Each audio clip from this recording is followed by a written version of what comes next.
छिंदवाड़ा जिले में वैद्य डॉक्टर अनेक रोगियों का उपचार कर रहे हैं, जिससे बीमारियों से मरीजों को राहत मिल रही है। ऐसे ही भंडारा की जानी मानी वैद्य डॉक्टर रेणुका तिवारी, आयुर्वेदाचार्य बीएमएस से बीएस क्राइम इंडिया न्यूज के संपादक ने खास मुलाकात की, जिसमें उन्होंने बताया कि किडनी, हृदय रोग, बीपी, शुगर, कैंसर जैसी अन्य बड़ी बीमारियों से मरीजों को इलाज कर ठीक किया है।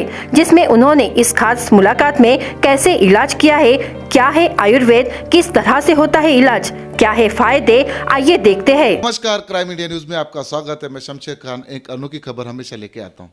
आप देख सकते हैं कि अभी का जो मौसम है, ठंडी का मौसम है, और इस मौसम में किस तरह से खुद को स्वस्थ रखना चाहिए, ये सबसे बड़ा सवाल निर्माण होता है। हम कुछ ऐसे डॉक्टरों से हमेशा मुलाकात करते रहते हैं ताकि आपको आपकी सेहत के बारे में किस तरह से आपकी सेहत को सुरक्षित रखा जाए और अच्छी रखा जाए। ऐसे ही कुछ डॉक्टर से मुलाकात करने के बाद आज हम पहुंचे हुए हैं वैद्य डॉक्टर के पास में। सोचने में बड़ा अजीब लगता है क्योंकि ये जो वैद्य डॉक्टर होते हैं वो आज से नहीं है, हम कई सालों से सुनते हुए आ रहे हैं, यानी पुरानों से सुनते हुए आ रहे हैं। ऐसे ही डॉक्टर के कारण कई ऐसी बीमारियां हैं जो ठीक नहीं हो पाती थी, पर लेकिन आज के जो वैद्य डॉक्टर है उसे ठीक कर पाते हैं। हमारे साथ में जुड़े हुए हैं एज वैद्य डॉक्टर। आइए उनका नाम जानते हैं और उनसे कुछ सवालात आज करने वाले हैं कि क्या वैद्य डॉक्टर जो होते हैं उन लोग के जो उपचार किए जाते हैं, क्या वो उपचार के कारण आदमी स्वस्थ हो सकता है, बड़ी सी बड़ी बीमारी क्या ठीक हो सकती है। ये सवालों को लेकर आज हम आए हुए हैं। मैडम, सबसे पहले बहुत बहुत धन्यवाद जो आपने कीमती समय क्राइम इंडिया न्यूज़ को दिया है। सबसे पहले आपका नाम बताइए। मेरा नाम है डॉक्टर रेणुका तिवारी, वैद्य रेणुका तिवारी। मैं आयुर्वेदाचार्य हूँ, बीएमएस हूँ, और मैं आपके शहर में पिछले 9 साल से सेवा दे रही हूँ आयुर्वेदिक की। आज हमारे भंडारा की जनता को क्या बताना चाहिए कि वैद्य आज के तौर में कहीं तो भी लुप्त होती जा रही थी और आप लोग कुछ डॉक्टर जो है उसको वापस लेके आ रहे हैं।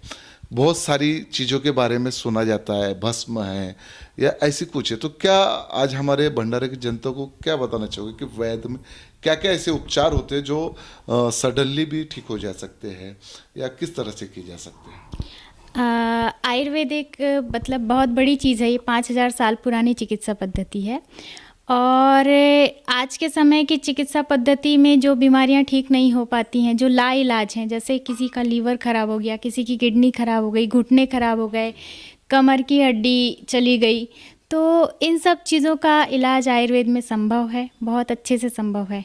जहाँ तक आपने भस्मों की बात की है, तो हम भस्म का प्रयोग करके किडनी की बीमारी, लीवर की बीमारी और ये सारी चीज़ें, मतलब बहुत बड़ी बड़ी बीमारी जो बहुत व्यापक रूप ले चुकी हैं, इनको हम ठीक करते हैं। एक्चुअली बताइए, भस्म होते हैं किस प्रकार के? बहुत सारी चीज़ बोलते हैं भस्म भस्म, तो भस्म होता क्या है?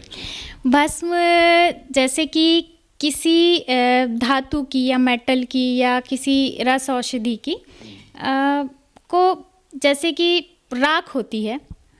मैं एक साधारण भाषा में बता रही हूँ राख, लेकिन उसको बहुत सारी प्रोसेस करके उसका भस्म निर्माण किया जाता है। जैसे कि स्वर्ण भस्म होती है, सोने की भस्म हम यूज़ करते हैं, इम्यूनिटी बूस्टर होती है, हम पूरी दुनिया में सुन रहे हैं।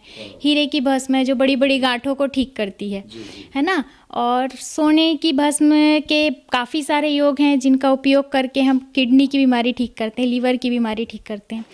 ऐसा एक र्यूमर है कि भस्म खाने से किडनी ख़राब हो जाती है, लीवर ख़राब हो जाती है। मैं नहीं जानती ये कहाँ से शुरू हुआ, लेकिन ये गलत है। अगर आप एक शिक्षित वैद्य आयुर्वेदिक डॉक्टर, बीएमएस डॉक्टर से मिलेंगे और अगर आपको वो भस्म देते हैं और उसके द्वारा आपकी चिकित्सा करते हैं, तो उसके द्वारा आपके लीवर, किडनी उल्टा ठीक होते हैं। अच्छा। उससे खराब नहीं होते हैं। अच्छा। आपके जो किन लोगों के प्रश्नों का आप जवाब दे रहे हैं जो बोलते हैं कि इससे खराब होते हैं? मैं ऐसे कुछ नहीं कहना चाहूँगी, मुझे मेरे पेशेंट से ही सुनाई दिया। अच्छा। कि क्या मैडम ऐसा होता है, क्या हमने सुना है। हाँ। तो मुझे नहीं पता कहाँ से वो बातें आई हैं, लेकिन वो जहाँ से भी आई हैं ये गलत हैं। और इनका निर्माण अगर सही से होता है और इनका उपयोग अगर सही से होता है, वैसे तो अति सर्वत्र वर्जित, ये तो कहा ही गया है, अगर किसी भी चीज़ की आप अति करोगे तो वो नुकसान ही करेगी, है ना। तो लेकिन इन चीज़ों, इन औषधियों ये जीवनदायिनी है, ये आपको कैंसर से वापस ला सकती हैं, ये आपकी खराब लीवर, खराब किडनी, खराब घुटने, सब कुछ ठीक कर सकती हैं। आपका 9 साल का जो अनुभव है तो उसमें कुछ ऐसी होगी जो आप बताना चाहते होगे कि किसी ने आपके कैंसर के पेशेंट होंगे या कोई ऐसी बड़ी बीमारी होगी जो आपके माध्यम से ठीक होगी? काफ़ी सारी बीमारियां हैं, जिसमें एक मैं कहना चाहूँगी कि साधारण जो चिकित्सा पद्धति है उसमें कहा जाता है HLA-B27 जब पॉजिटिव होता है तो वो नेगेटिव नहीं होता। ये जो हेपेटाइटिस है वो पॉजिटिव होता है तो नेगेटिव नहीं होता, लेकिन बहुत सारे केसेस ऐसे हैं मेरे पास जो पॉजिटिव होने के बाद नेगेटिव हुआ है।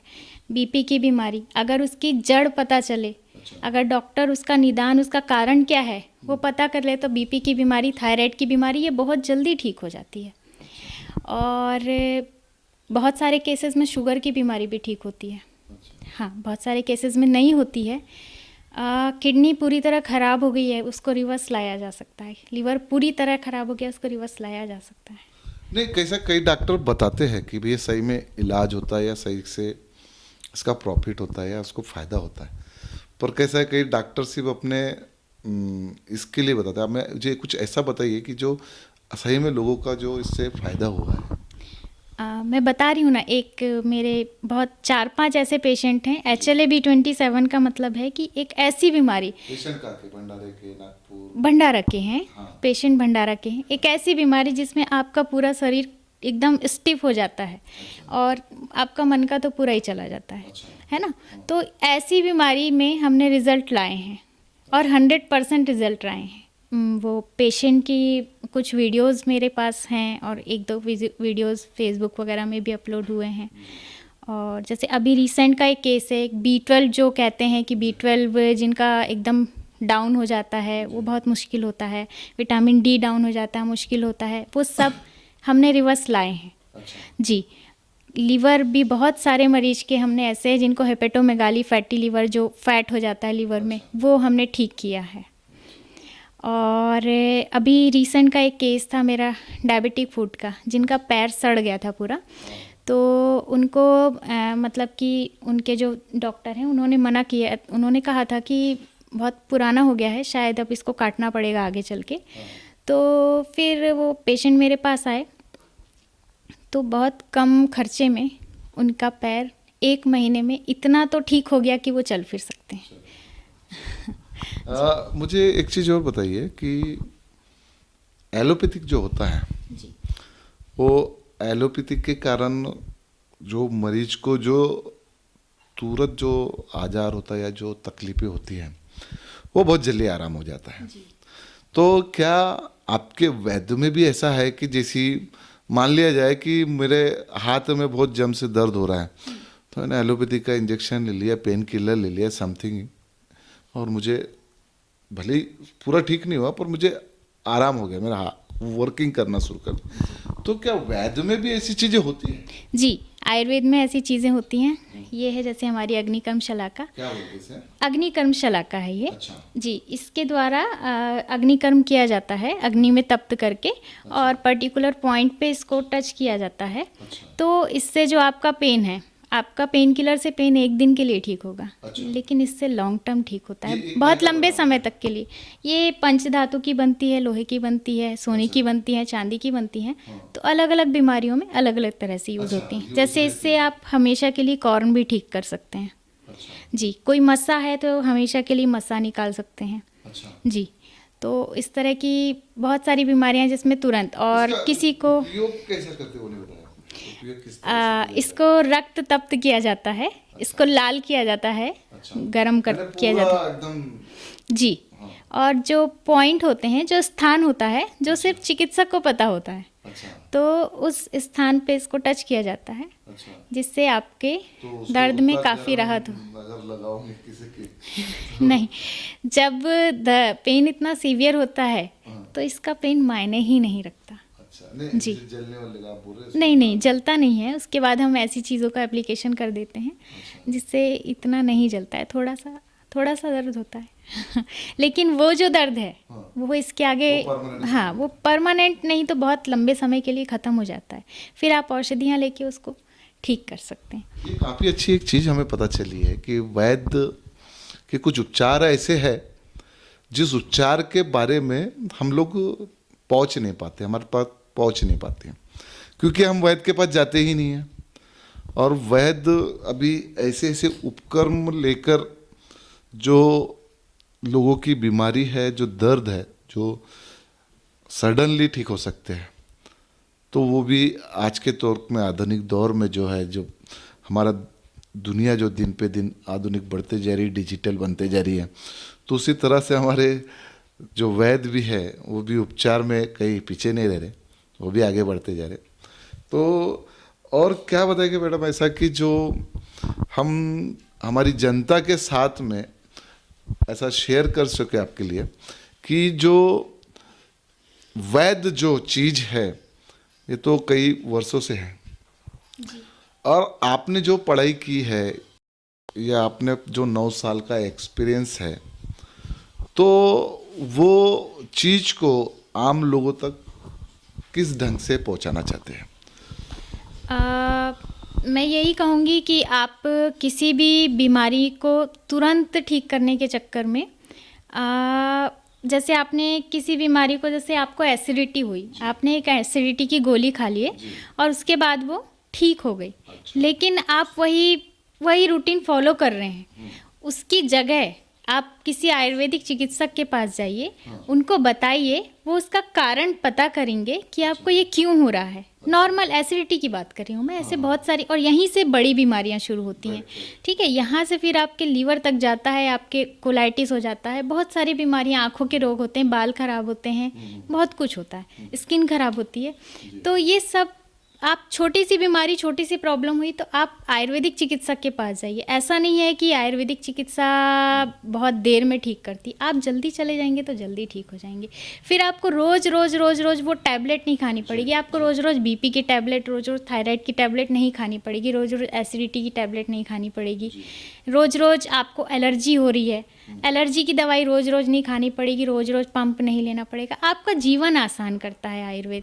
आपको जो हमारी चिकित्सा शैली है ये मतलब कि एक नया जीवन देने के साथ साथ आपको आपके रहन सहन, खान पान कैसा होना चाहिए ये भी बताता है कि किस शरीर का रहन सहन और खान पान कैसा होना चाहिए।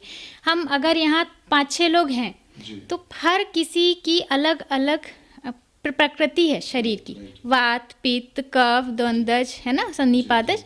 तो ये प्रकृति के हिसाब से आपको आयुर्वेदिक चिकित्सक ये बताएंगे कि आपको क्या खाना चाहिए, क्या नहीं खाना चाहिए, जिससे आपका शरीर स्वस्थ रहे।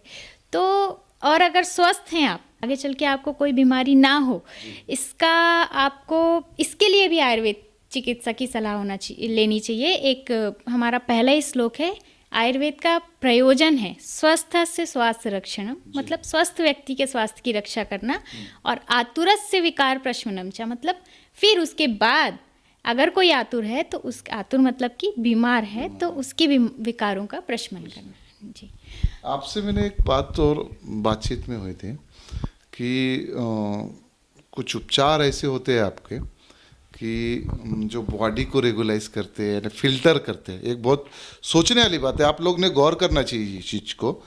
हम अभी बॉडी को उपचार करने के लिए मशीनों में जा रहे हैं और मशीनों में पूरा अपने आप को ढाल रहे हैं और उसमें सारी चीज़ें दिखा रहे हैं। पर मैडम से एक बातचीत करते करते उन्होंने काफ़ी अच्छी चीज़ बताई मुझे, और मैं भी उसका उपाय करके देखूंगा ज़रूर, कि आप बॉडी को फिल्टर करते हैं, बॉडी को फिल्टर, तो डिटॉक्स जो आप कर रहे हैं, तो वो हमारी जनता को बताइए क्या है एक्चुअली, वो किस तरह से होता है। आप नई गाड़ी लेते हैं, उसकी सर्विसिंग कराते हैं, आप एक साइकिल भी लेते हैं, उसकी सर्विसिंग कराते हैं, है ना, लेकिन आप शरीर की कभी सर्विसिंग नहीं कराते। नहीं, आज तक तो कराया नहीं। और वो होता है आयुर्वेद में। अच्छा। आयुर्वेद आपके शरीर को डिटॉक्स, आज के समय में उसको डिटॉक्सिफिकेशन बोलने लगे हैं, एक्चुअली वो पंचकर्म है। अच्छा। पंचकर्म चिकित्सा होती है आयुर्वेद में, जो औषधियों के अलावा ये चिकित्सा होती है। ये जो मैंने आपको अग्निकर्म बताया, ये पंचकर्म का ही एक पार्ट है। तो ये औषधियों के अलावा बिना औषधि के भी आपके शरीर को स्वस्थ रखा जा सकता है। ये चिकित्सा होती है। ये ऋतुओं के हिसाब से होती है, ये मरीज के हिसाब से होती है, और ये मतलब व्याधि के हिसाब से होती है। और अगर कोई स्वस्थ व्यक्ति है तो उससे भी पंचकर्म कराना चाहिए उसके शरीर के अनुसार, है ना। तो ये आपको आपकी उम्र को बढ़ाएगा, आपको निरोगी रखेगा। कोई रोग अगर आपके पास आ रहा है तो उसको निकाल देगा। वमन, विरेचन, बस्ती, बस्ती का मतलब होता है औषधियों का एनिमा, ठीक है। रक्त मोक्षण मतलब कि हिजामा, कपिंग, और जो जलों का जरू लगाते हैं वो, या फिर हम वेन से नॉर्मल ब्लड निकाल लेते हैं, ठीक है। ये रक्त मोक्षण होता है ना। और स्नेहन स्वेदन मतलब बॉडी का मसाज, स्टीम, और बहुत सारे तरीके के स्वेदन होते हैं, बहुत सारे तरीके के स्नेहन होते हैं, थेरेपेटिक होते हैं सारे। एक नॉर्मल स्पा और आयुर्वेद के पंचकर्म में बहुत फर्क होता है।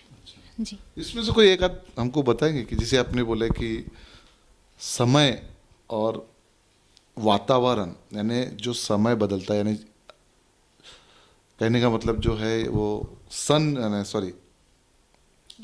ऋतु जो बदलता है, ऋतु बरसात हो गई, ठंडी आ गई, तो बॉडी का भी टेम्परेचर और बॉडी का भी चेंज होती रहती है। तो इसमें से कोई ऐसी चीज़ बताइए कि जो लोगों को, जैसे आपके जो पंचकर्म हैं, तो ऐसी कोई समय में जो लोग अपने बॉडी को पूरी फिल्टर कर सकें। जी, तो वैसे तो पूरा पंचकर्म कर सकते हैं एक अच्छे चिकित्सक की सलाह लेके। लेकिन ये जो ऋतु है इसमें स्नेहन स्वेदन मतलब बॉडी अभी जो मतलब रुक्षता बढ़ी रहती है शरीर की, तो स्नेहन का मतलब है कि खूब अच्छे से तेल की मालिश, और स्वेदन मतलब कि धूप। ये जो धूप है इस समय की, इससे आप विटामिन डी लेके पूरे साल भर चला सकते हैं। जी, तो ये वाली इस समय की धूप आप ले सकते हैं, गर्मी की धूप आप ले ही नहीं सकते, है ना। स्नेहन करके, स्वेदन करके एक विरेचन कर सकते हैं, बस्ती भी करते हैं। कई सारे पेशेंट के अकॉर्डिंग तो सारे ही ट्रीटमेंट करना है, लेकिन ये अगर आप मरीज नहीं हैं और अपने अच्छे स्वास्थ्य के लिए करना चाहते हैं तो ये अच्छी चीज़ बता रहे हैं आप लोगों के लिए। खासकर काफ़ी लोग ऐसे होते हैं कि हम जब भी दवा लेते हैं जब हमें दर्द है, तकलीफ है, पर एक मैडम से काफ़ी अच्छी चीज़, गौर से सुनिए चीज़ को, कि जो मरीज नहीं है उनके लिए बहुत अच्छी चीज़ बता रहे हैं। जी, जो मरीज नहीं है वो पंचकर्म इस तरह से करें चिकित्सक की सलाह से। और बहुत सारी चीज़ें जैसे नस से है, शिरोधारा है। अगर आपको कोई मानसिक परेशानी है तो आप, हाँ, टेंशन है या किसी भी तरह, आज तो जितने शारीरिक रोग नहीं उतने मानसिक रोग, तो उसका भी निदान हमारे आयुर्वेद में है। अगर है तो भी और नहीं है उनसे बचना है तो भी। जी, मुझे एक चीज़ बताइए मैडम कि काफ़ी अच्छी चीज़ें आपने बताई है, मेरे दर्शकों को भी पसंद आएगा ये चीज़। तो मैं ये चाहता था कि आज के तौर पे नशा बड़े तौर पे वापरा जाता है, सिगरेट, गुटखा, पान, खर्रा, दारू और ऐसी अनेक चीज़ जो होती है, वो पहले तो देखा जाता था कि बहुत ऊंचे लेवल पे इसका सेवन किया जाता था, और आज के दौर में ऐसा है कि कॉलेज के बच्चे, छोटे छोटे बच्चे भी सिगरेट का सेवन कर रहे हैं, दारू का सेवन कर रहे हैं, मदिरा का सेवन कर रहे हैं। तो क्या उन लोगों को आप क्या बताना चाहोगे, छोटे से बच्चा रहे कि एक बुजुर्ग, एक बड़ा आदमी रहे, और आपके यहाँ से क्या फ़ायदा मिल सकता है आपके वैद्य से उनको? जैसे कि किसी भी नशे की लत है तो आयुर्वेद के हिसाब से इसके एंटीडोट होते हैं। अच्छा। तो अगर सामने वाला कोशिश करे तो ये आदतें उसकी छूट सकती हैं। आयुर्वेद में ऐसी बहुत सारी चीज़ें हैं जिससे आदतें छूट सकती हैं। एक मेरे बहुत पहले एक मरीज आए थे मेरे पास, जो एक दिन में गांजे की, काफ़ी भांग की, वैसे बहुत सारी गोलियां वो लेके आए थे और बोले कि मैडम मैं ये खाता हूँ, मुझे छुड़ा दो। और मैं अपने पास के ही गांव के थे, तो वो 20 गोलियां खाते थे, फिर वो 14 गोली में आए, फिर वो 10 में आए, फिर वो 4 में आए, फिर उनकी बंद हो गई वो दवाइयाँ। अच्छा, वो पूरे मुक्त हो? जी, पूरे मुक्त हो। काफ़ी अच्छी चीज़ बताई है नशेड़ों के लिए। सुन लो, कई जन छोड़ना चाहते हैं पर मजबूरी है, छोड़ नहीं पाते। क्यों? क्योंकि उन्हें मालूम ही नहीं किस तरह से छोड़ा जाता है। तो ये काफ़ी अच्छा बताया मैडम ने उपचार कि 2 चीज़ बताया मैडम ने, एक 100% छुट्टी है, दूसरा एक आपका विश्वास होना बहुत ज़रूरी है, और दूसरी बात कि हर चीज़ को छोड़ने के लिए समय समय पे उसको धीरे धीरे कम करना चाहिए। एकदम से कोई भी चीज़ अगर अपन छोड़ते हैं या उसको एग्जिट करते हैं तो बॉडी के साथ साइड इफेक्ट होते हैं उसमें, है। एक और चीज़ मैं कहना चाहूँगी कि जब बड़े ये चीज़ें करना बंद करेंगे तब छोटे नहीं करेंगे। समाज से ये चीज़ें ख़त्म तब होंगी जब हम यंग जनरेशन या हमसे ओल्ड जो हैं वो इन चीज़ों को ख़त्म करेंगे अपनी आदतों में से, तो छोटों में वो आदतें नहीं आएंगी। नहीं, बराबर। आज की दुनिया में मैडम कैसा है, जो अपन जो चर्चा कर रहे हैं ये तो ठीक है कि आज के तारीख में, जब तक पहले जो प्रथा होती थी कि हमारे माँ बाप ने हमको अगर आग दिखा दी है तो हमारी ताकत नहीं थी कि हम वहाँ से वहाँ हट जाए। और आज के तारीख में अगर तुमने बच्चों को आग दिखा दी है तो कमरे में बंद हो जाते हैं कि भैया मेरे को ये नहीं मिला तो ये ऐसा हुआ। तो इसमें कैसा है कि आज के तारीख में माँ बाप से ज़्यादा बच्चे बहुत पहलवान हो गए हैं। माँ बाप को मजबूरी होती है कि वो चीज़ें मानना पड़ता है। मैं उन बच्चों को भी आज बोलना चाहूँगा जो बच्चे इस तरह से अपने माँ बाप को परेशान करते हैं, उनको समझते नहीं है। क्योंकि जब बाप थका रहा, बाहर का टेंशन, बाहर का काम करके जब घर पे आता है और जब उसको एक गिलास पानी दिया जाता है और वो जो सुकून महसूस करता है कि मैं अब सारे टेंशन ख़त्म करके घर पे आया हूँ, और जब उसको कोई बच्चा या घर के लोग उसको बोलते हैं कि भैया अभी पापा आए तुम उधर चलो यार, मेरे को वो लेके दो, वो करके दो, फिर भी वो आदमी कोशिश करता है कि मैं अपने बच्चों और परिवार को खुश रखूं। ये भी एक बीमारी है, मैं जो चर्चा कर रहा हूँ ये भी एक बीमारी है। क्योंकि जब तक आदमी टेंशन फ्री नहीं रहेगा ना, कोई काम नहीं कर पाएगा। और बाप हो, माँ हो, बच्चे हो, ये एकजुट अगर एक साथ में रहे ना, आज की प्रथा में जो हम सुनते थे पहले कि जब बड़े बोलते थे तो छोटे सिर्फ सुनते थे, कभी जवाब नहीं देते थे। आज ऐसा है कि बड़ों ने बोले तो छोटों ने ऐसे जवाब दिए कि बड़े चुप हो गए। ये ज़माना आ गया। खैर ये हमारे टॉपिक का भाग नहीं है, फिर भी मैं अब बात में चीज़ याद आ गई, इसलिए मैंने आपको एक मेरे तरफ से एक सलाह है सबके लिए। तो सबसे पहले मैडम आपका बहुत बहुत शुक्रिया कि जो आपने आयुर्वेदिक के माध्यम से हमारी जनता तक, हमारे लोगों तक, हमारे दर्शकों तक ये सारी चीज़ें पहुंचाने का कोशिश किया। और हम चाहेंगे कि हम एक बार आपके क्लिनिक आएंगे और क्लिनिक में ये हम देखेंगे एक आध, और हम जब आप लोग इसमें कमेंट डालेंगे, बोलेंगे कि नहीं हमको देखना है कि मैडम कैसे उपचार करती है, तब जाएंगे हम, ऐसे नहीं जाएंगे, तब तक नहीं जाएंगे। तो वो भी हम आके देखेंगे, हमारे दर्शकों को दिखाएंगे एक्चुअली। क्योंकि मैडम जी ये जो प्रथा है ये आज से नहीं है, कि ये सदियों सालों से उपचार करते हुए आ रही थी। एक चीज़ और भी मैं बातचीत में मेरे जहन में आ गई है, वो भी पहले जो डिलीवरी होती थी वो एक नॉर्मल होती थी, और आज के तारीख में जो डिलीवरी होती है वो बगैर ऑपरेशन के नहीं होती है। तो इसमें कुछ वैध का कुछ है कंसेप्ट, तो उसमें कुछ बताना चाहोगे? मैं शुरुआत से बताऊंगी कि जिनके बच्चे नहीं हो रहे हैं, जो IUI ये सब करवाते हैं और काफ़ी सारे पैसे लग जाते हैं या जो भी है, काफ़ी सारी तकलीफ़ें भी होती हैं, तो ये आयुर्वेदिक चिकित्सा से बहुत आसान हो सकता है। आयुर्वेदिक चिकित्सा इनफर्टिलिटी, बंध्यत्व जिसे कहते हैं, स्त्री बंध्यत्व, पुरुष बंध्यत्व, सभी के लिए है ना।